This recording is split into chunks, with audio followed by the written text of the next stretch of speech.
কোন গোপনে মন ভেসেছে ধারাবাহিকের আজকের পর্বে আপনারা দেখবেন অনির প্রার্থনায় জ্ঞান ফিরে পেয়ে সুস্থ হয়ে উঠল শ্যামলী। তারপর শ্যামলীকে নিয়ে বাড়িতে চলে আসলো সবাই। শ্যামলীকে বলছে সেদিন যেগুলি করেছিল তাকে সে চিনতে পেরেছিল কিনা।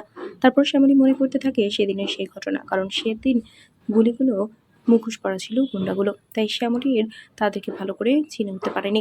এদিকে অনেক কিছুতেই শান্ত হতে পারছে না, কারণ শ্যামলীকে যারা বা যে গুলি করেছিল তাকে ধরে শাস্তি দিতেই হবে, এই চিন্তা ভাবনা করতে থাকে অনেক। অরুণাভ আর ভয়ে শ্যামলীর সামনে আসছে না, কারণ অরুণাভ মনে মনে ভাবছে যে তাকে হয়তো শ্যামলী চিনে ফেলেছে, তাই সে নিজেকে শ্যামলীর থেকে দূরে দূরে রাখছে। এদিকে রোহিণী বারবার শ্যামলীকে বলছে সে সেই গুন্ডার কোনো কিছু দেখেছে কিনা, যেটা থেকে চিনতে সুবিধা হবে। তিশা মনে মনে ভয় রয়েছে, যদি শ্যামলী অরুণাভকে চিনে ফেলে, বাড়ির সকলের সামনে তার নাম বলে দেয়, তাহলে তাদের সবার একসাথে জেলে যেতে হবে। তারপর অরুণাভ হঠাৎ শ্যামলীর সামনে বসলে অরুণাভর গলার কাটা দাগ দেখে শ্যামলী অরুণাভকে চিনে ফেলে। তাহলে কি বার সুস্থ হয়ে বাড়িতে ফিরেই অরুণাভর গলায় কাটা দাগ দেখে চিনে ফেললো শ্যামলী? বন্ধুরা, আজকের পর্ব নিয়ে আপনাদের কি মতামত জানিয়ে দিন কমেন্ট করে। নিয়মিত সিরিয়ালের আপডেট পেতে আমাদের চ্যানেলটি সাবস্ক্রাইব করে সাথেই থাকুন। ধন্যবাদ।